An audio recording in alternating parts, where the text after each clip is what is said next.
Hi, this is John Hope Bryant, founder of Operation Hope, and welcome back to the Hope Global Forum annual meeting. Resetting America, healing a nation, opportunity for all. This is going to be one of the most interesting discussions of the forum. All of them are interesting. This one's compelling, interesting, because it's authentic and it's real. And it involves somebody who I've learned and grown to respect a great deal over his career. He's currently vice chairman for public affairs at Wells Fargo. He's formerly the chief of staff to President Barack Obama. He was also Secretary of Commerce under President Clinton. He comes from a legacy family in Chicago that really led the city and the nation from the center of the country, and some would argue responsible indirectly for the election of a U.S. president through their family's active encouragement. He's lived in history and he's seen it, and now he's in the middle of a moment. And his name is Bill Daley, and he's my friend. Now, Wells Fargo has been a sponsor of Operation Hope, full disclosure, since our founding. I think they were the first major bank in 1992 that wrote a check and believed in my dream back in Los Angeles when no one believed in what I was doing. Then we did financial literacy together over the years, and we almost co-founded each other's financial literacy programs. And then when I had this vision for Hope Global Forums, they were the first one in. And they've never asked to speak. They've never asked to be on the program, and I've respected that. We haven't always agreed, but that's family. That's what happens when strong personalities get in the same room. And when this current moment happened, or with this social justice reckoning and what I call unconscious bias, their CEO, Wells Fargo CEO, Charlie Scharf, reached out to me along with Bill Daley. And we had about 6 hours worth of combined conversations, an hour with Charlie Scharf alone. And I found it to be transparent. But I'm going to let Bill Daley speak for himself. He's not a shy man. And I admire that we were supposed to be on yesterday. We had a technical glitch. He came back today, and I'm praying he's with me. My friend Bill Daley. Thanks, John. I am with you. Hey, Bill. I do somewhat apologize, I think, for the technical issues we had. I'm not the most tech-savvy person, but we tried mightily because the panel you had on and the participants you had on yesterday and having on today, I would have really been proud to participate with them. But I'm happy to be able to come back today. Wells, I joined, as you mentioned. We obviously, going back to 92, placed a pretty good bet on not only a person, but a concept.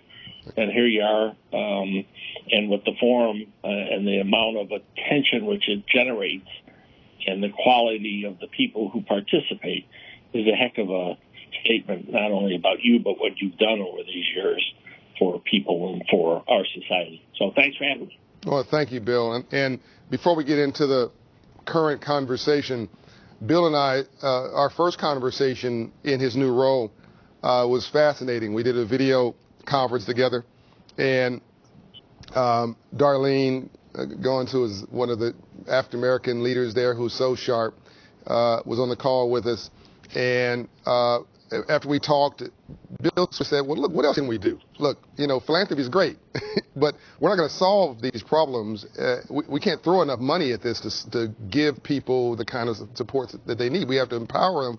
Let's think about this in new and different ways. And he gave license to Darlene and others in the bank to reimagine what we do together. And I'm hopeful in the next few weeks we'll have something to announce in that regard that's pretty innovative.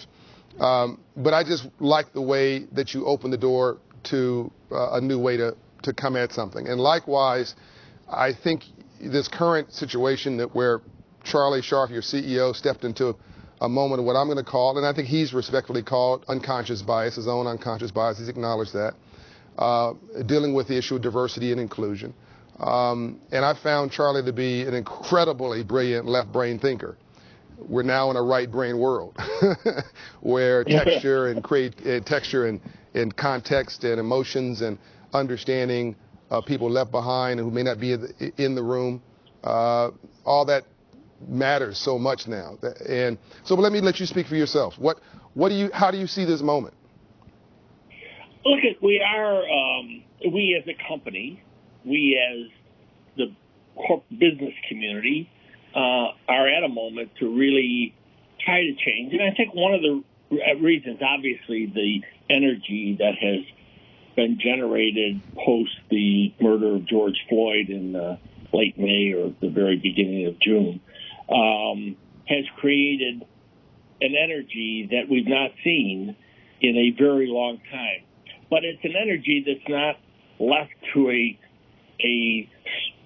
small group of people who are pushing for change, but is understood to be much broader. And I think the business community, you look at the Business Roundtable, you look at what companies individually are doing to try to step up and be different, not just in expressions. And we've had comments by business leaders around the issue of inequity and racial justice that you didn't have in the 1960s, right, when the civil rights. And I'm old enough, not you or many of the people probably attending, to have lived in that period. And there are a few outliers from the business community to comment, but the big corporate community, somebody like the CEO of Coca-Cola and others, but very few. Where today, and people could say, well, those are just words. Well, they were words that never used to be spoken. And that is, we've got to do something. So I think you do see a sea change. Much of it, to be honest with you, John, is the younger generation are demanding it. Our workers are demanding it. Our workers are demanding that we do things differently, especially around the issue of injustice to African Americans and the disparity between African Americans and whites and Hispanics and whites and a broad group of people who have not had the opportunities that come from just sometimes from the color of your skin. Yeah. And I think it's real. I really do. And I don't know, does it happen overnight? No. This is President Obama used to say, this nation and our difficulties, it's a voyage that we've got to view as a process that we've got to keep working at and striving to make it better.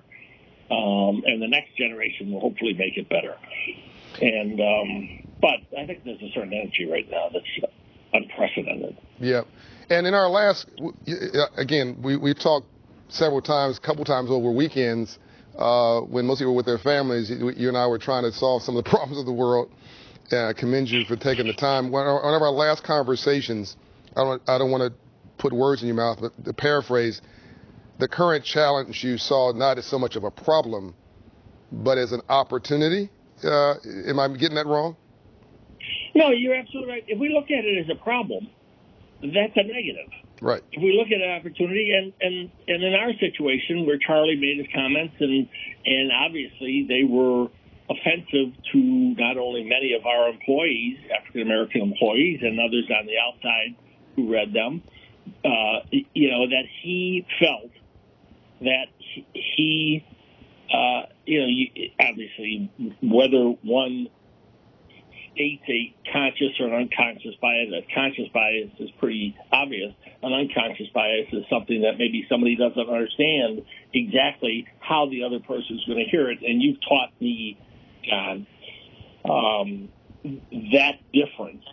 And the worlds we live in often, I come from a very different world, very political, so even as a young man, the African American community, the black community, when I was young, the Hispanic community was nowhere near the political force. But in the world I grew up in, it was real. And I came from a city that was very segregated, but also race was an issue constantly. Yeah. And so you dealt with it constantly. But I do think it's an opportunity. If you don't look at it as an opportunity, then you're just going to continue to look at this issue in a negative way. But for us as a company, it is definitely an opportunity for us to do things differently, for our employees, for the opportunity that we give African Americans and Hispanics for senior roles in our company. Even in the last 2.5 months, we've gone from no diversity on our operating committee, which is the senior management committee to now 2 African Americans and a third diverse member coming within the next number of weeks, and that's an acknowledgement that our company is changing, and now we've got to take that change at the top and drive it down through the company and make ourselves a better company. Yeah, and you guys were dealing with when you first got there, a transition situation with the bank, and Charlie probably brought what he called to be his SWAT team, those people he calls on all the time, and probably wasn't thinking about broader issues. But everybody didn't know what you were doing. Now you need the whole army behind you, and what I'm hoping you're doing now, and I think what you're saying you're doing, Charlie, is you're now beginning to pivot and look into the company 2, 3, 4 levels down to see where's that brilliant talent sitting, and how can you put them to use to help you win. And I heard one thing that from one of our conversations, Charlie said to the team, to me it says the light's definitely on. He said, because we had this conversation, he said, Charlie, have you ever thought about being white? Doug McMillan taught me this in a diversity session we were doing. He's on later. And you ever thought about being white? Nope, never. But black people think about being black every 28 seconds. It's exhausting. And just that acknowledgement, because he said that, he repeated that to all the teammates, is showing that he is getting the memo and he's coming around the corner. And so are you seeing this as a moment to reach down and highlight talent that could help you win for the next 5 or 10 years? Absolutely. We have to, because this business, the financial service sector, and our company, we have unique challenges based upon actions in the past by previous leadership in the institution, where we've got a tremendous number of things we must accomplish due to the regulatory restrictions which we have on ourselves, again, by actions of ourselves. So that's been a 85% focus in the last year, and Charlie's only been there almost a year. But you realize now that we've got to walk and chew gum at the same time. Right. And chewing the gum is the fact that we've got to make ourselves a better company by encouraging and dealing with what are the impediments to seeing. I had a conversation with one of our senior African Americans in the lines of business. And he's been there 25 years. Charlie had asked all the OC operating committee members to get to call people and just get to know them, talk through, see what. So, and he said, I've been here 25 years, and I've had a good career, and he's very senior, so he does quite well. And he said, but I have to tell you, I have never been on a leadership team in any piece of this bank where I've moved where there's been another African American. Okay, which I was like, really? 25 years? That's the case. So that kind of struck me. Along with, to be frank with you, John, you mentioned about this. Do you ever think about being white? When you said that to me, in my life, I started to think through. And again, I've been in politics. I've been, in all this, around all this politics and government, all that stuff. And I thought to myself, the only time I really did, and it struck me, was on my first trip as Commerce Secretary to Africa, which I think was the first trip I took as Commerce Secretary. And I ended up very proudly, went 5 times, even more than Ron Brown went, who really spent a lot of time in Africa. And the first visit was the first time I kind of said, wow, you're white. And because of the reverse in the U.S., where I was in the minority, and I was in the U.S., you're in the majority. And here, I'm in the majority. Where in Africa, when I was there, I was in the minority. Yep. So it was the first time in my life that I ever had that sort of experience. And but here in the life I've lived, that never was even though I was around all the issues. But to look at it in that perspective was rather enlightening. At least I found it that. Yeah, you also called me and told me you met literally a rocket scientist who worked, a black person who had credentials to be a rocket scientist 3 levels down. You're like, my God, why is this person promoted? Like, what is this person doing over there for 20 years? Yeah, I was like, what, but I don't have a lot of the left brain. I got a little of the right brain. But when I meet people who have left brain, I'm really impressed with them. And those who have both, like President Obama or like Bill Clinton, I get pretty impressed with them. Yeah, so our time is unfortunately up. But thank you so much for trying to squeeze us in. Again, I think it was a rich and important conversation. We didn't talk much about what the bank is doing and all that. We can, I'm sure, follow up on all that. People, you're such a big institution in the world. People know your story. I will say that this stuff aside, the bank has done a lot of very good stuff over the time I have been experienced with it, and I think the best is yet to come. Rainbows only follow storms. You cannot have a rainbow without a storm first, and just our continual engagement, you continually reaching out, suggests to me that you do see this as an opportunity to grow, and that is leaders aren't character is not grown so much as it's revealed in crisis. What were you about to say, Bill? What I was going to say, and let me speak selfishly. Us changing makes the bank stronger, makes our employees, our customers, and our shareholders in a better shape, and that's what we're obligated to do, and that's what the path we're on. It's not a charitable thing. This is business, and it's the right thing to do, and it'll make us better. And diverse companies and inclusive companies are the most profitable ones, and I know that's music to your ears. Yeah. Bill Daley, thank you so much. Thank you, John. Have a good day. Thanks for having me. Bye-bye.